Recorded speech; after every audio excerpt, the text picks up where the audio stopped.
Hey, salut les amis. Aujourd'hui, on va regarder un truc histoire. Attends, encore comment ça s'appelle? Attends. Bon, c'est pas mon histoire. Histoire animée et c'est pareil, c'est vrai.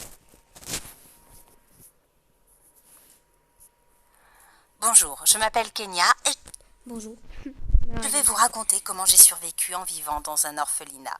Mais d'abord, assurez-vous d'aimer cette vidéo et de vous abonner. ils ont dit like. Si vous le faites, la marraine fée bénira votre vie avec amour et argent. Je vis donc à l'orphelinat depuis aussi longtemps que je me souvienne. Tout ce que je sais, c'est que ma mère est en prison et mon père est décédé dans un accident de voiture. La vie à l'orphelinat était normale, mais un peu ennuyeuse. Tous les enfants rêvaient d'être adoptés par une belle famille. Pourtant, quand j'avais 10 ans, un nouveau directeur, M. Johnson, a repris l'orphelinat. Et laissez-moi vous dire que nous pouvions sentir les problèmes arriver juste en le regardant. Le premier jour, il a dit à tous les enfants de se réunir dans la salle à manger. Et quand nous l'avons fait, il a fait sa première annonce sur un ton strict. Dorénavant, toutes les règles seront modifiées. Quiconque ne les suit pas sera envoyé dans la salle d'isolement. Tous les enfants haletaient de peur. Mais je n'ai pas pris ses paroles au sérieux, alors j'ai dit à Anna, mon amie, « Il plaisante, n'est-ce pas ?» Puis il a crié, « Qui a dit ça ?» Le silence a envahi la pièce. Personne n'a rien dit. Mais quand il a menacé l'une des filles, elle m'a pointé du doigt. Il m'a dit de m'avancer et de me tenir sur la chaise. Ensuite, il a demandé à l'un des professeurs d'apporter des ciseaux. Puis, avec horreur, il a commencé à couper mes longs, beaux cheveux blonds en disant « C'est ce que vous obtenez à m'interrompre. Personne ne devrait parler en ma présence. » Des larmes ont commencé à couler de mes yeux et tous les enfants étaient terrifiés. À partir de ce jour, ma vie à l'orphelinat est devenue horrible. Nous nous sentions tous comme des prisonniers. Nous devions travailler pour tout et le seul temps libre que nous avions était le temps où nous allions dormir. La seule chose qui a rendu cette période amusante était de voir Braxton. Braxton était si beau et mignon, mais nous n'avions pas le droit de nous parler parce que M. Johnson avait comme règle de ne pas mélanger les garçons et les filles. Mais un jour, je suis allée à mon casier pour sortir des vêtements. À ma stupeur, j'ai trouvé Braxton là-bas. Il a mis son doigt sur sa bouche pour me signaler de ne rien dire. Mais j'ai chuchoté « Qu'est-ce que tu fais ici ?» Il a répondu « J'ai cassé une des fenêtres à l'extérieur et je pensais que le vestiaire des filles était la cachette parfaite. » Je voulais répondre, mais nous avons entendu quelqu'un venir. Alors Braxton m'a tiré la main et m'a traîné à l'intérieur. C'était serré et nous nous tenions en face l'un de l'autre. J'ai senti mon visage brûler et mon cœur battre comme un fou. Braxton ne s'en souciait cependant pas du tout. Il écoutait attentivement. Puis nos yeux se sont rencontrés et nous avons rougi. Il a chuchoté « Je pense que nous pouvons sortir. » J'ai rougi et j'ai dit « Ouais, je sortirai avec toi. » Mais il... Alors déjà, c'est un peu bizarre. Se cacher dans un casier. On peut même pas se quitter personne. Bon, allez. Harry et a dit « Non, je veux dire sortir du casier. » J'ai répondu « Je suis sérieuse. J'aimerais sortir avec toi. » Nous sommes sortis et Braxton est parti par la fenêtre. Et à partir de ce jour, Braxton et moi avons commencé à sortir ensemble en secret. Nous avons commencé à échanger des lettres en secret et à nous réunir dans le casier où personne ne savait où nous étions. Mais ensuite, le tout a été dévoilé quand l'un des éducateurs a remarqué comment nous nous regardions tous les deux. Et une fois, pendant que nous nous étreignions, elle a ouvert la porte du casier et a dit « Ah, je vois ce qui se passe. » Braxton et moi avons été pris par surprise. Elle nous a regardés avec colère et nous a dit de la suivre au bureau. Nous nous sommes assis là en attendant la punition, mais au lieu de cela, elle a dit « Avez-vous une idée du problème que vous pouvez avoir en faisant cela ?»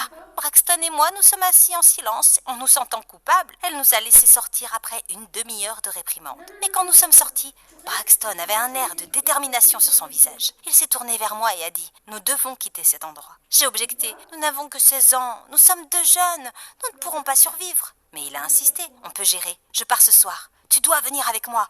Retrouve-moi à minuit dans la cour. » Braxton m'a laissé un peu confuse. J'y ai pensé toute la nuit, mais je suis arrivée à la conclusion que l'orphelinat serait déprimant sans lui, donc à minuit, j'ai emballé tout ce que je pouvais et l'ai retrouvé dans la cour. Nous avons réussi à éviter les caméras de surveillance et nous nous sommes enfuis, mais nous ne savions pas où aller. Nous avons continué à marcher dans la rue jusqu'au matin. Après le petit déjeuner, Braxton a suggéré de... Liefde is iconisch, net als deze favoriet. On a plus de... C'est le moment. Je gagne un peu de son pour eux, bien sûr. Alors, je vais vous faire... Liefde van de Belgen. Lu, daar groeit liefde van. Ok. Commencer à chercher un emploi. Nous n'avions que $100 que Braxton avait réussi à voler dans le porte-monnaie d'un des éducateurs. Nous avons convenu de nous rencontrer au même endroit plusieurs heures plus tard et nous sommes tous les deux allés chercher du travail. Mais malheureusement, personne ne voulait nous embaucher car nous étions trop jeunes. La nuit, nous avons réussi à obtenir une chambre dans un motel. Oh mon Dieu, l'odeur est insupportable dans la chambre, dis-je dégoûtée. Braxton, eh bien, c'est mieux que de dormir dans la rue. Tu t'y habitueras. Une semaine s'est écoulée avec nous deux à la recherche d'un emploi. Braxton a menti sur son âge et a trouvé un emploi dans un fast-food. Mais je n'ai pas eu autant de chance que lui. Donc à la fin de cette semaine, Braxton m'a dit « Hé, Kenya, nous devons nous séparer. Je ne peux plus subvenir à nos besoins. » J'ai regardé son visage. Braxton était très sérieux. J'étais furieuse. « Tu m'as fait fuir avec toi et maintenant tu veux m'abandonner. Quel crétin !» J'ai pris mes affaires et je suis sortie. Je ne peux pas retourner à l'orphelinat parce que M. Johnson va me punir. Je n'ai nulle part où aller. Je me suis assise au coin de la rue en souhaitant que quelqu'un offre de l'aide. 2 jours se sont écoulés, mais il ne s'est rien passé. J'étais fatiguée et sale. Je n'ai mangé que les restes laissés sur les tables des restaurants. J'étais épuisée. Puis, tard dans la nuit, une belle jeune femme est venue et m'a demandé « Qu'est-ce que tu fais ici, jeune fille ?» J'ai éclaté en sanglots. Elle a été la première à me parler en 2 jours. J'ai répondu « Je n'ai personne, je suis sans abri. » Elle était désolée pour moi. Mais elle a ensuite demandé « Je suis Carmen, je vis seule, j'aimerais avoir de la compagnie. Tu veux vivre avec moi ?» Je n'ai pas pu résister à son offre. J'avais besoin d'aide, alors j'ai immédiatement dit oui. La femme m'a emmenée chez elle, elle m'a offert de la nourriture et j'ai mangé comme une fille sauvage. Elle m'a montré ma chambre et j'ai dormi comme un bébé. Cependant, le lendemain au petit déjeuner, elle a déclaré « Tu ne peux pas vivre ici gratuitement, tu dois travailler. » Je l'ai regardée avec un regard surpris sur mon visage, mais elle a poursuivi « Ne t'inquiète pas, c'est une entreprise de nettoyage. Je nettoie les maisons des riches et je suis payée pour ça. Je te paierai bien sûr. » Le tout semblait tentant. Je vais travailler et gagner de l'argent. Ça ne semble pas si mal. Mais ce n'est pas ce qui s'est passé. Le premier jour, nous sommes allés dans ce magnifique manoir. Le propriétaire a donné les clés à Carmen et est ensuite allé jouer au golf. Carmen a sorti quelques outils de nettoyage et m'a dit de balayer le sol pendant qu'elle allait vérifier les chambres. Je savais ce qu'elle faisait était mal, mais je ne pouvais pas l'arrêter. J'ai continué à nettoyer en silence. À la fin de la journée, le propriétaire est revenu et a remis à Carmen 1 000 $. Sur le chemin du retour, Carmen a pris un billet de 200 $ et me l'a donné en me disant « Tu as gagné ça ». Je l'ai regardé avec une pure aversion. Carmen ne m'a pas du tout aidée. Elle m'a laissé nettoyer toute seule. Je méritais la moitié de ces 1 000 $. Mais j'étais trop épuisée pour dire quoi que ce soit. J'ai donc gardé la bouche fermée. Mais cela continuait de se produire. Je me tuais à la tâche et Carmen était payée pour nous deux. J'ai aussi remarqué qu'elle cachait des choses dans son petit sac. Une fois, alors qu'elle vérifiait une peinture sur le mur, j'ai ouvert le sac et j'ai remarqué une bague en diamant. J'ai haleté et fermé le sac aussi vite que possible. Cette nuit-là, j'ai pris la décision de voler. Si je veux vivre une vie meilleure, je dois commencer à gagner de l'argent. Si Carmen le fait, je peux le faire aussi. J'ai donc commencé à voler de petites choses dans les maisons, de petits bijoux, de petites antiquités en bois et des stylos d'or coûteux. Mais je ne les ai pas gardés avec moi. Je les ai vendus en allant dans les magasins d'antiquités. J'ai caché l'argent que j'avais obtenu dans un endroit privé et j'ai montré à Carmen combien j'étais reconnaissante pour son hospitalité. Ainsi, elle ne m'a pas suspectée. Les choses se sont passées comme ça pendant 2 ans, jusqu'à ce qu'une nuit, nous entendions quelqu'un frapper à la porte. Carmen est allée répondre. C'était la police. J'ai frissonné lorsque l'officier lui a dit qu'elle était en état d'arrestation. Le propriétaire de la dernière maison que nous avons visitée l'avait prise en photo en train de voler les bijoux de sa femme. Quand ils sont partis, je ne pouvais pas rester assise. J'ai fait mes valises et sorti mon argent. J'ai décidé de déménager. J'ai loué un minuscule appartement pour moi et j'ai repris le travail de femme de ménage principale. Je veux dire, je connaissais tous nos clients et maintenant, ils me paieront beaucoup d'argent et je n'aurai pas à voler. Et parce que j'étais si douée pour le nettoyage, j'ai commencé à avoir plus de clients. L'un d'eux s'appelait Robin. Robin était dans la vingtaine et il était tellement sexy. Chaque fois qu'il était dans la maison...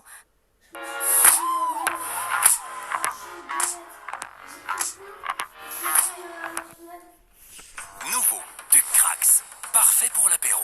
Fait d'ingrédients 100% naturels.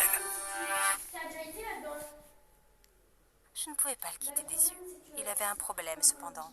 Il était marié. Des semaines se sont écoulées après que je l'ai rencontré. Au début, il semblait ne pas s'en soucier. Mais un après-midi, alors que je nettoyais la cuisine, il est entré et a dit « Je sais comment tu te sens. Je ressens la même chose. » Je rougis et le regardai et dis « Oh, vraiment ?» Il n'a pas répondu. Il est juste venu m'embrasser. Robin et moi avons commencé à sortir ensemble en secret. Et je pensais que ce ne serait pas si terrible de voler dans sa maison. Après tout, il appréciait ma compagnie. De plus, il avait de rares antiquités, très chères. J'en ai volé quelques-uns et les ai vendus. Robin était riche, mais il n'était pas stupide. Bientôt, il a trouvé ce que j'avais fait et il m'a crié dessus. « Comment oses-tu voler ces choses? Nous te payons bien !» J'ai paniqué, alors j'ai dit « Tu sais, je suis enceinte de ton bébé. » Son visage est devenu blanc. Il m'a totalement cru. Alors j'ai fait ma deuxième annonce. « Si tu veux que je sorte de ta vie, tu dois payer 2 millions de dollars. » Robin avait peur. Il ne voulait clairement pas ruiner sa relation avec sa femme. Alors il a dit « Ah ok, d'accord, mais tu ne travailleras plus ici, hein. Tu es viré. » J'ai répondu « Je me souciais pas de continuer ou non de travailler pour toi. J'ai juste besoin d'argent. Je vais t'envoyer mon RIB. » Alors Robin a commencé à m'envoyer de l'argent mois après mois. Je n'étais pas enceinte, mais j'ai dû simuler. J'ai photoshopé quelques photos de grossesse et les ai envoyées à Robin. Il me disait sans cesse « Je ne veux rien avoir à faire avec toi ou avec le bébé. » Quand il était temps pour moi de donner naissance à mon faux bébé, j'ai proposé à ma voisine de garder son nouveau-né.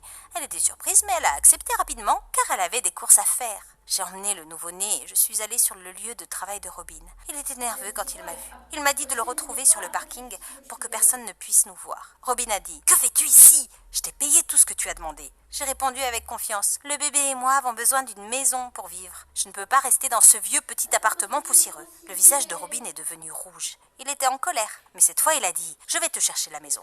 Mais tu devras signer des papiers qui me dégageront de toute autre responsabilité. J'aurai également une ordonnance d'interdiction à votre rencontre. Vous ne viendrez plus près de moi ou de ma maison. » J'ai souri et j'ai dit « Cool. » Et donc Robin m'a acheté une maison, en dehors de la ville, dans l'un des plus beaux quartiers. J'étais au-delà du bonheur. J'avais une maison et des économies à vie. Je ne pouvais pas demander plus. Mais ensuite, 3 ans plus tard, alors que je faisais mes courses, j'ai entendu une voix familière dire « Oh mon Dieu, Kenya, c'est toi !» Je me suis retournée, c'était Braxton. Il était plus grand et extrêmement beau. Tous mes sentiments pour lui se sont réveillés. J'ai oublié ce qu'il m'a fait et j'ai couru pour le serrer dans mes bras. J'ai dit avec une pure excitation « Oh mon Dieu, Braxton, tu me manques !» Braxton.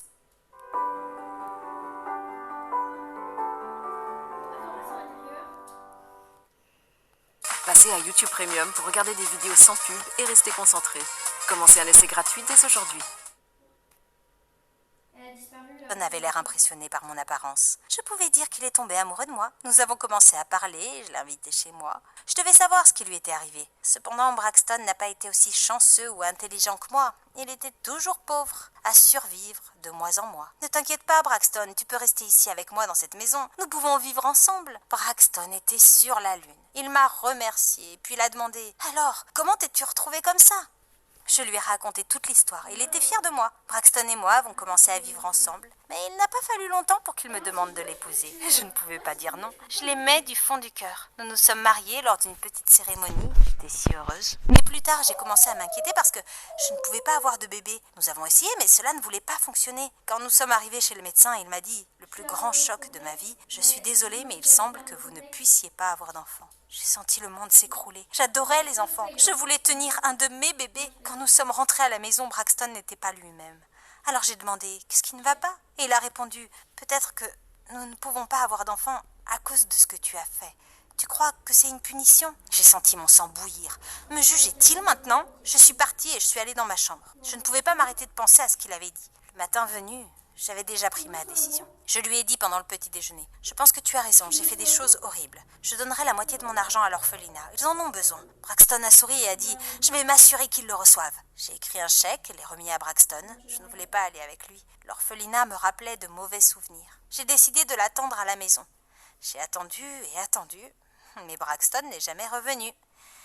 J'ai essayé de l'appeler plusieurs fois, mais son téléphone était hors de portée. Où diable était-il allé? J'ai attendu Braxton 2 jours de plus, mais il n'est jamais revenu. J'ai réalisé qu'il avait volé le chèque et s'était enfui. Je me sentais tellement stupide. Mais c'était pas ça. Quand je regardais à travers ses affaires pour essayer de trouver quelque chose qui pourrait m'amener là où il se cachait, j'ai remarqué 2 paquets de pilules contraceptives. Il me les donnait pour que je ne tombe pas enceinte. C'est pourquoi il était si déterminé à me donner un verre d'eau avant de se coucher tous les jours. Je suis tombée au sol de désespoir. 15 ans plus tard, j'ai maintenant 38 ans. J'ai perdu tout ce que j'avais parce que je suis devenue accro au jeu. Je suis tellement pathétique que personne ne veut m'épouser. Je pense devenir nonne et aider les orphelins, ou peut-être voler Monsieur Johnson et prendre tout son argent. Qui sait ce qui peut encore sortir de cette tête? Salut tout le monde, je m'appelle Lucie. Je suis dans un lycée. C'est la fin de la vidéo. Je sais pas si ça va être passé avec les minutes.